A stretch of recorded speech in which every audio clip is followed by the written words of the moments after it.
Welcome to Power Up, the podcast that uncovers the unique challenges women leaders face today. Join your hosts, Nat and Kristen, as we dive into the tough topics and provide actionable insights you can apply right now. Don't forget to hit subscribe so you don't miss any episodes.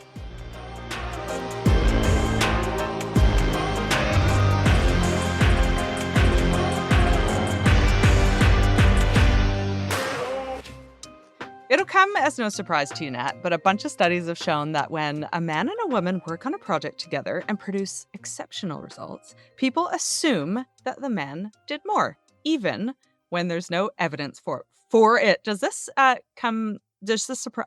I'm going to start again. Okay. 24 seconds in, that's great. Okay. Nat, this might come as a surprise to you. Multiple studies have shown that when a man and a woman work on a project together and produce excellent results, people assume, that the man did more, even when there's no evidence for it. Does this surprise you? No. Were you No, it aware doesn't surprise of me these because studies? I think you see it everywhere. You see it in all sorts of different situations, don't you? Where even if it's not taking credit or giving credit, it's like the expectations of what it takes to be exceptional as a man is quite different from what it takes to be exceptional as a woman. And I think like, you get the brother-in-laws who get like cheered on and celebrated for, things like cooking, which, or babysitting their own kids. So it tracks to me that also we overestimate men's contributions. And I say we because I'm sure we all do it, Yeah. even when there isn't any evidence that they did contribute anymore. I was reading that even on research papers for in the academia world, when a man and a woman produce a research paper together, I think it's 75% of that time that man gets tenured as a result of that research, whereas 50% of the time a woman gets tenured. Whereas actually, if a woman produces on her own, 75% of the time she gets tenured. So it's just when they do something together that the men is often credited. And I wanted to share a few famous examples, some of which you might be aware of. Number one, you'll be very well aware of Emily Warren Roebling and the Brooklyn Bridge. Why? Because it's in the Gilded Age. I was And gonna I'm say, why do I know this? I was like, I think I watched a documentary about it. No, it was the Gilded Age. it was the Get Close Enough documentary, Gilded Age, close enough to fact. But there was the opening of the Brooklyn Bridge, and they uncovered which is where I learned about this embarrassingly, but that it was in fact Emily Warren Roebling that is credited to actually engineering the Brooklyn Bridge. It was her husband, who's the chief engineer, got very ill in the late 1800s, and she ultimately ran that instruction company, unbeknownst to everyone, for 11 years.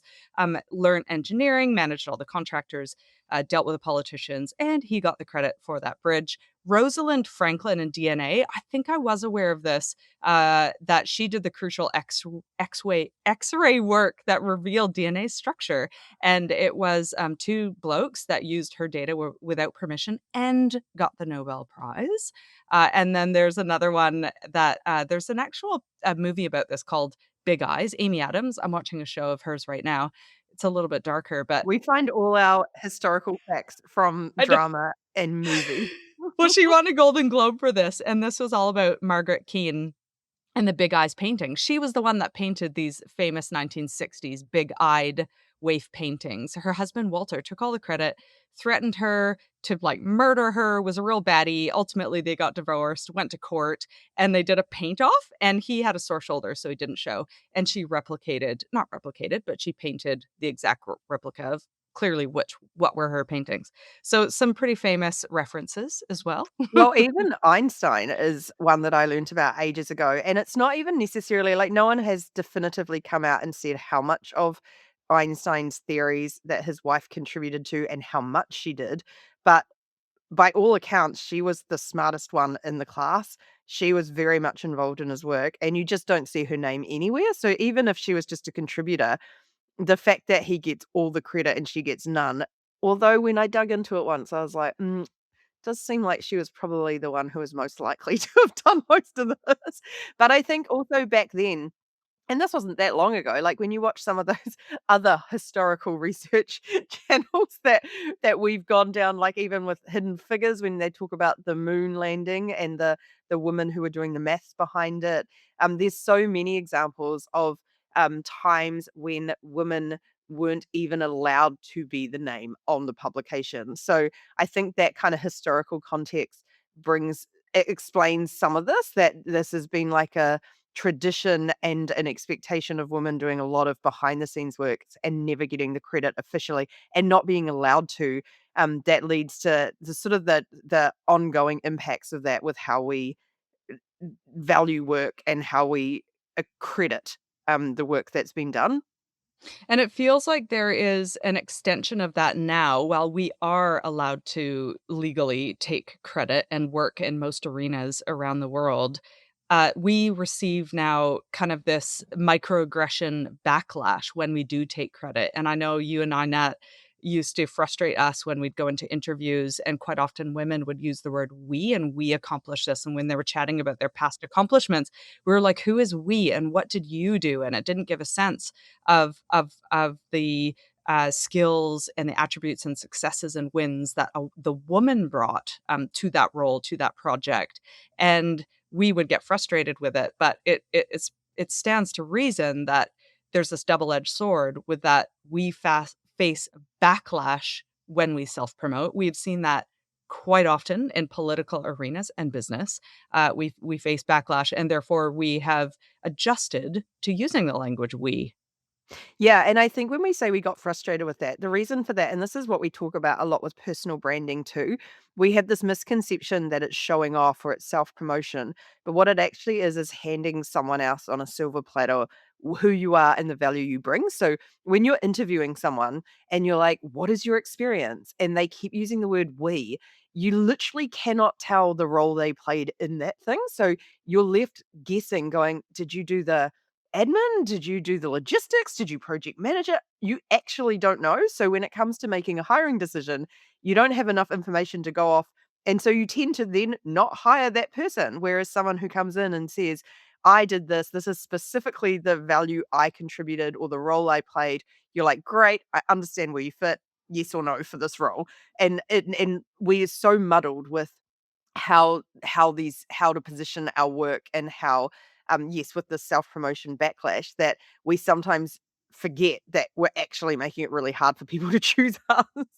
I know, and I think there's been a real emphasis, well, there has been a real emphasis in the last 20 years on team player collaboration. And if you read any CV, that often comes up the top. I look at my kids' CVs and they'll make sure that that idea of ability to work with people is right up there. But often that gets the timing is maybe off as to when we use the team player language and when we don't. I know even sports language, when you look at women's teams who've won things in World Cups, they'll often credit, the team, the we, whereas a lot of men are very clear about, my, I don't know, my goal scoring or my leadership or my whatever. So we've got some really easy tips that we're Can going I to go ask, into. do you know, Yeah, you'd yeah. know more about this with sports, um, whenever I've watched little 5-year-olds or 10-year-olds playing football and watching, and largely I think I have largely watched little boys, and it's so funny how they want all the glory, like, they will kick that ball all the way to the goal if it kills them. The idea of passing it to someone else and for them to hit it in,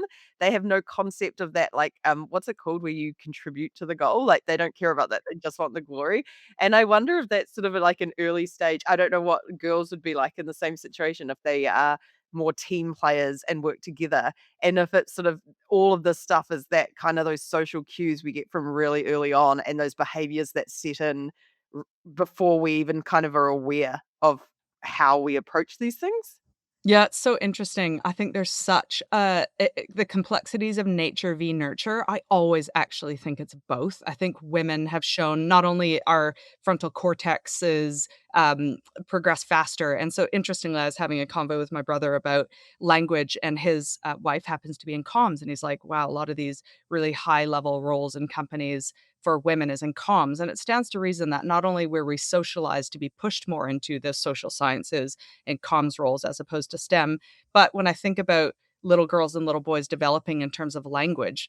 Very clearly, girls develop faster. Like their brains develop that area of languages and communication and reading faster than boys. And so it's really interesting nature nurture. I'd say the same thing with sport is that the nature nurture is at play there in terms of what being good girls and teamwork looks like versus the competitive. Like if all you have to do is scroll through any like I don't know, sports reels of Instagram reels, and it's all like men doing incredible things, slam dunks and the scoring incredible goals. It's very individualistic.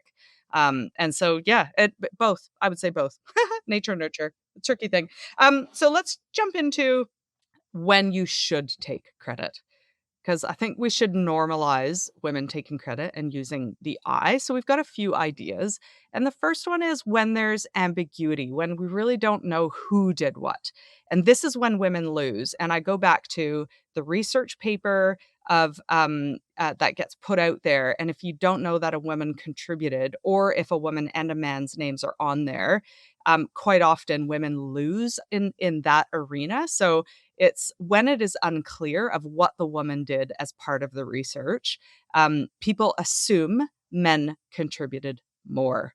So there are a few tips there, such as if you've contributed to the project, to the piece of work, to the outcome, be the one who presents the work. Like, not only make sure that your name is on it, but be a clear presenter, like either at an all hands or up to the board or whatever. Be the person who actually shares the work. Volunteer to be the spokesperson and actually claim it. I led this or I built this, not we did great work. So I think where it's ambiguous is time that we should stand up and be proud to use the word I. Yeah, I think the only caveat to that, which we'll get to later, is around when it's celebrating a team update or such like where because there is nuance, as with everything, there's nuance to all of this stuff of the line between being very clear on who did what when it's useful for people to know who did what, and when it's less useful for people to know who did what and claiming credit, all of that stuff. So let's get into that a little bit. But I agree, if you find yourself in a situation where there is ambiguity, can't say that word, and there's a team working on it or a couple of people, really just pay attention and go, do I actually think people, does it feel like people actually know what I contributed here? Or are they assuming I didn't really do a lot? I think even just being aware of how you're positioned in those situations can highlight some of those gaps. Obviously, performance reviews and high stakes visibility moments is another one where we really need to claim credit. And that goes for interviews for new roles as well. These are the times where people need to know specifically what it is that you have done, whether it's in order to think about maybe a promotion or a pay rise, or whether or not you're the right fit for that job. People will not know unless they know what you achieved individually, what you brought to the table individually. So, one tip here is, and this is something that we're actually going to do a mini masterclass on this year at some stage, about how we achieve our accomplishments and strengths to legitimate organization outcomes. So using your comms example of, rather than saying I'm a great communicator, explain what that great communication did to add to the business. So like it could be, I clearly got everyone on board with the merger. I gave all the information out that everyone needed to know, which really reduced unease and it really increased retention of the team, or it led to us being able to deliver on this merger X% faster because everyone was very clear on what was needed. There's all sorts of examples, but just having that real tie to what did I bring and what did it mean for the business as a result, rather than I brought this thing, that end, like connect that dot. Yeah. Yeah. I love it. Third one is kind of connected to number one. So if you haven't connected yourself to that project or that idea that's now being implemented, the third time that you have to take credit is when your work is moving forward without you. So you've effectively been erased for a great idea that is being implemented in the organization. So this is, you're ultimately getting erased. So you've kind of got another. So if you haven't really done a great job with the first thing of claiming your role in a really critical project or an idea, at play here. This is your time to actually get that back, to kind of notice what's happening. And it could simply be that, with comms, when things are being announced that we're going to do this great thing, or thanks to the team, we're going to go ahead with this. It's time to kind of take back some of that control. And it might be that you simply follow up in writing of like, I'm really glad the approach that I proposed is moving forward, looking forward to staying connected or contributing to this, or I can add further value to this, given that I did the research into this. Really excited. So not passe, but really positive and I suppose additive when it comes to it. Yeah, and another example of this is in meetings, and this is often the case when a woman will raise an idea or suggest a solution, and no one picks it up until the next man, says the exact same thing. And actually, do you know, I was listening to a podcast the other day with a guy who's quite like a liberal, open-minded guy, and he had his female friend on, and she said one of his most toxic traits is that he can't hear ideas from women. That someone can tell him something at a party, and then a guy tells him the same thing, and he suddenly goes, "Oh my gosh, that's so amazing." And she's like, "It's so frustrating." And because he's quite liberal, was able to go, "I know this is a thing about me, and I know I just don't hear them." And, like, I think that's the great thing about unconscious bias is it is unconscious, and it is okay to talk about. But one of the tips, like I think Obama brought this in, or his woman in his team brought it in, of attribute and what is it? Amplify and attribute, where if one of them had raised something and then it got drowned out by a man, doing the exact same thing afterwards, they would be very quick. Someone else would be very quick to say, "Oh, thank you. That was actually already suggested by X." But if you don't have anyone in the room to do that, I suggest maybe even sort of the same as that follow up in writing of saying, "Thank you for building on my idea." Again, we have to be really careful about PASAG in these situations because you have to really think if you're frustrated by it, I think it's fair to say I'm frustrated after the fact and say, "Hey, I brought up this idea and no one listened to it, and then someone else brought it up and everyone did." Um, but do that in private as feedback afterwards. But if you can say something positively during the meeting about, "Oh, great, thanks for building on my idea," there might be a nice way to achieve that because it's so common. It is so common. What I love about the common thread with this one, with when to take credit, we talk a lot about non-promotable work and the bunch of the women work that women often get stuffed with that will not lead to visibility, advancement, or anything interesting in our careers, just burnout. And these are all examples of promotable work. And it's so critical that when we do work that increases our visibility, our advancement, that we are taking credit for it. So I think that is the rule of thumb. If you're working on something that's visible, that can lead to advancement, you can show outcomes you're proud of, even, go ahead and take credit for it in a very classy, positive way, but make sure that your name is not erased. Now, I we also can can I lead it. add to Yeah, that when yeah. we talk about non-promotable work, that's also a big catch for women, because that work is often invisible. So again, the advice we often give to power suitors is if you are not getting valued for that work, if that work is invisible to everyone else, either stop doing it or share it, because that's the fastest way to get credit for it. When people actually see the work and have to do the work, they value it a lot more and they will be more likely to give you credit for it. Whereas if you just take it off the hands and smooth the waters and make things happen behind the scenes, it isn't actually really anyone else's fault that they don't see it because it just hasn't been on their plate, hasn't been visible. They don't even know it exists. So that's another easy way to take credit for your work is make sure it is visible and it is shared, especially if it's non-promotable. Yeah. Love it. When to give credit. Let's flip to that one, shall we? Okay.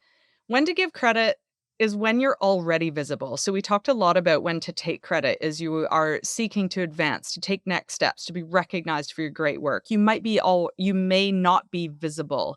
Great time to take credit is to increase your visibility. Now, let's say you've gotten into yourself into a leadership position. You might already be reporting to the board or have pitched something or to senior executives, whatever. If you're sitting in a position of power in an organization, of visibility, that is a great time to give credit a lot of the time.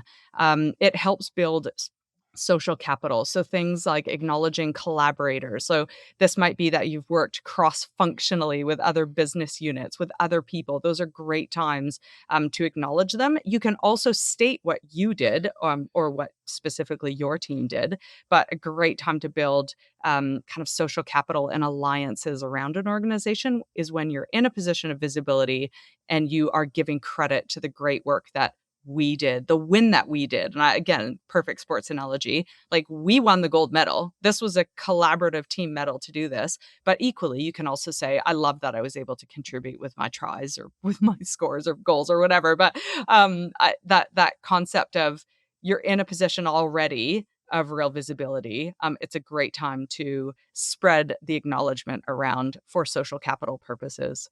Yeah, and I think that sort of leads to things like team updates and celebrations. Like when you're sharing on a intranet or by email something that a team achieved, I think it's absolutely fair to celebrate as a team. The great thing, and I was just thinking about it as you talked about the different roles different people play, is we do play different roles. So, like, if you've achieved, like, ticked off a project, great. You as a team ticked off the project. You as a team get to celebrate. It is okay to say, and such led the project, and such did the business discovery on this, and such really played a critical role in keeping everyone in the loop. And really identifying the individual parts people played while celebrating as a team and kind of being clear on those individual parts as well is really useful because as a leader, it's really easy to overlook some of the more quieter people in your team when there are louder people who are good at claiming credit. So it does make a difference to pause and really look at who did what and the value they brought and make sure at least you're clear on it. But where possible, you give credit to those individuals, even if that is just a little note to say, hey, I noticed you really did this thing. And it's really cool that you did that. You played a real role in delivering this. I think you basically just described a leader. We often talk about leaders are those that people choose to follow. And I think there is a sense of like individualism there. Like people are choosing to follow me because I don't know, doing this incredible work or I'm charismatic or I've I don't know, whatever. Like, I think there's a sense of like a leader at the top and a bunch of people following. But I think what you've described is the reason people want to be in the arena with those types of people is because they are supporting them. They are raising their visibility. They're giving them credibility and advancement. They are like, there's this concept of reciprocity, which I think you've described is leadership. And people choose to follow people who make them feel good, who uplift them, and shine a spotlight on them every once in a while. And especially because we've had this conversation before, it can be really hard to identify your own strengths. And we've said to power suitors a lot, go ask some people you're close to, what are my strengths as you see them? And I think as a leader, being able to point to people and say, this is the value of your contribution, it is probably a real gift because don't assume people know or know that it's valued either. So I really like that. I also do just like a general team shout out because we've all been there where the team's delivered something really hard, and getting credit as a team for that is a really nice organizational building exercise because, it's a hard work a lot of the time. Sometimes with the way organizations are structured, we feel like we need to compete with each other rather than work together. So it's a really good opportunity to celebrate working together as well. Interesting though, on a broader kind of strategic lens that it's almost like those teams, those business units are equally fighting for visibility and funding and, so in a way you're kind of going, you're effectively shining a spotlight on your team so that you can continue to Well, hire and be yeah. unless it's a True, true cross-functional team, that, which I actually true feel like that. that's the other thing is to shout out other teams as well. Like there is so much value in saying, "Hey," and I remember we did this a lot back at Hatch. We worked closely with a lot of lawyers and just really made a point, and actually even compliance teams of saying, "You're not in our direct business area, but you have really contributed to our success in these ways." And it's amazing how much benefit that gives as a team, but also calling out individuals who've really gone above and beyond. So I think giving credit like that is huge social capital. I think you're bang on. And it's such a and it does build stronger teams, which is what we need. Love it. Hope everyone found that helpful. And I was going to look for a quote today because I haven't done a quote in a long time. But, I don't know, some of them were okay. I kind of liked, no, they were a little bit antiquated. Like, I feel like there's any historical quotes in this movement are kind of still around, like, "Behind every great man is a woman who," you know? It's like yeah, and I'm like, "Ah, no." So if anyone's got some good ideas, I'm up for them. Well, I kind of like I don't know if you've made a quote at the end of our notes, but I do quite like this idea of take credit when it directly impacts your advancement, give credit to show leadership and build teams. I feel like that's a really nice way of saying it. And one very small action that everyone can take right now, if you are on LinkedIn, go look at your LinkedIn profile and see how many times you've mentioned we in your biography, in your profile versus I. That's a really same with your CV. It's a really easy change to make to go, well, this directly impacts my career advancement. And if I'm giving credit to everyone else in my own professional profile, I should probably make sure I tidy that one up. Yeah, take a quick look at your about, and then while you're at it, find Power Suit on LinkedIn and give us a follow so you can, join in on the party, social The party. party. Yay! I'm when you talk about party, I'm watching I think figure skating. I can't tell the difference between figure skating and ice dancing yet. Is it snow dancing? Ice dancing. But I'm watching that There's in a the big difference. Dance versus, like, gymnastics on ice. So if, for example, there's a guy spinning around in circles with a woman held above his head with her legs sort of splayed in all directions gymnastically, would that be figure skating or It's ice dancing? probably figure skating because the ones that lift up usually throw them as well, so anything where they're doing big jumps. So think of the difference between rhythmic gymnastics and artistic gymnastics.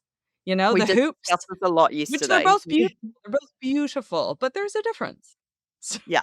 These 2 look like very good figure skaters. yeah, great. Oh, it is free skating. They're free skaters. Well, I don't know, everything changes, I don't even know what that term is. What the heck He's is a just free collapsed on the skater? ground, but I think it's out of joy. Okay. Enjoy the Olympics, everyone, and we will catch you next time. Bye. Bye.